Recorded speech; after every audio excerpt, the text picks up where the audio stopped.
ನಮಸ್ಕಾರ ಚಿತ್ರದುರ್ಗ. ನೀವೇನಾದ್ರೂ flower show ನೋಡೋದನ್ನ miss ಮಾಡ್ಕೊಂಡ್ರಾ?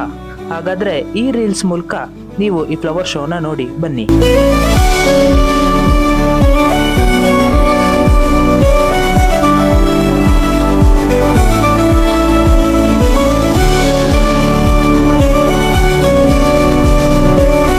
ಈ ಫ್ಲವರ್ ಶೋನಲ್ಲಿ ಹೂ ಜೊತೆಗೆ ಹಣ್ಣು ಮತ್ತು ವಿವಿಧ ರೀತಿಯ ಡ್ಯಾಮ್ಸ್, ಈ ರೀತಿ ವಾಟರ್ ಸಿಸ್ಟಮ್ ಬಗ್ಗೆ ಕೂಡ ಮಾಡಿದ್ರು. ಅದಷ್ಟೇ ಅಲ್ಲದೆ ವಸ್ತು ಪ್ರದರ್ಶನಗಳು ಕೂಡ ಇಟ್ಟಿದ್ರು. ಈ ರೀತಿ ಒಂದು ಹೂವಿನ ಒಂದು ಪಾರ್ಕ್ ತರ, ಆಮೇಲೆ ಕೆಲವೊಂದಿಷ್ಟು ರೈತರು ಹೂ ಬೆಳೀತಾ ಇರೋ ತರ, ಮತ್ತು ಇದೆಲ್ಲದ್ರ ಜೊತೆ ಹಣ್ಣಿನ ವಿವಿಧ ರೀತಿಗಳು ಅಂದ್ರೆ ಡಿಫ್ರೆಂಟ್ ಬ್ರೀಡ್ಸ್ ಆಫ್ ಫ್ರೂಟ್ಸ್ಗಳನ್ನ ತೋರಿಸಿದ್ರು.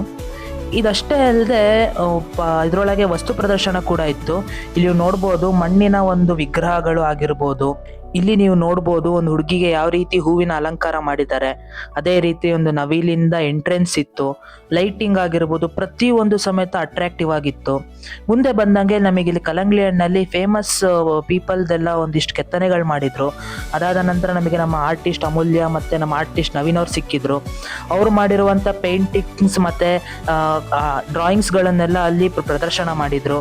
ನೀವು ನೋಡ್ಬೋದು ಎಷ್ಟು ಚೆನ್ನಾಗಿ ಈ ಸಲಿ ಒಂದು ಕಲೆಗಳಿಗೆ ಬೆಲೆ ಕೊಟ್ಟು ಈ ರೀತಿ ಎಲ್ಲ ಪ್ರದರ್ಶನ ಮಾಡ್ತಾ ಇದ್ದಾರೆ ಅಂತ.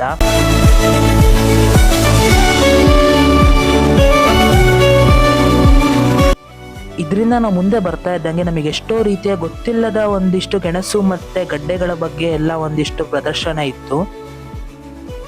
ಹಂಗೆ ಸ್ವಲ್ಪ ಮುಂದೆ ಬರ್ತಾ ಇದ್ದಂಗೆ ಮಿನಿಯೇಚರ್ ಪ್ಲಾಂಟ್ಸ್ ಮತ್ತೆ ಅದೇ ರೀತಿ ಒಂದು ಟ್ರೈಬಲ್ ಗ್ರೂಪ್ಸಿನ ಹೆಣ್ಣು ಮಗಳ ಒಂದು ರಂಗೋಲಿ. ಹಾಗೆ ಮುಂದೆ ಬರ್ತಾ ಬರ್ತಾ ನಮಗೆ ಡ್ರ್ಯಾಗನಿನ ಒಂದು ಕಾನ್ಸೆಪ್ಟ್ ಸಮೇತ ತೋರಿಸಿದ್ರು. ಇದಾದ ನಂತರ ನಾವಿಲ್ಲಿ ನೋಡ್ಬೋದು ನಾರಿ ಶಕ್ತಿ ಕಾನ್ಸೆಪ್ಟ್ ಅಲ್ಲಿ ಎಲ್ಲ ರೀತಿಯ ಸಾಧಿಸಿರುವ ನಮ್ಮ ಭಾರತದ ನಾರಿಯರ ಬಗ್ಗೆ ಎಲ್ಲ ಇನ್ಫಾರ್ಮೇಶನ್ ಕೊಟ್ಟಿದ್ರು. ಇಲ್ಲಿಂದ ಹೊರಗೆ ಬರ್ತಾ ಇದ್ದಂಗೆ ನಮ್ಮಂಥ ಫುಡೀಸ್ಗಳಿಗೆ ಒಳ್ಳೆ ಫುಡ್ ಸ್ಟಾಲ್ಸ್ ಇತ್ತು. ಎಲ್ಲ ರೀತಿಯ ಸ್ನ್ಯಾಕ್ಸ್ ಮತ್ತು ಬ್ರಂಚಸ್ನ ಟೇಸ್ಟ್ ಮಾಡಿಕೊಂಡು ಈ ಎಲ್ಲ ರೀತಿಯ ಫ್ಲವರ್ಸ್ ಮತ್ತು ವಿವಿಧ ರೀತಿಯ ಫ್ರೂಟ್ಸ್ ಈ ರೀತಿ ಎಲ್ಲ ಪ್ರದರ್ಶನ ನೋಡಿಕೊಂಡು ಮನಸ್ಸಿಗೂ ಸಂತೋಷ ಆಯಿತು, ಹೊಟ್ಟೆಗೂ ಖುಷಿ ಆಯಿತು. ಹಾಗೂ ನೇಚರ್ ಜೊತೆ ಒಂದು ಬ್ಯೂಟಿಫುಲ್ ಡೇ ಇವತ್ತು ನನಗೆ ಸ್ಪೆಂಡ್ ಆಯಿತು.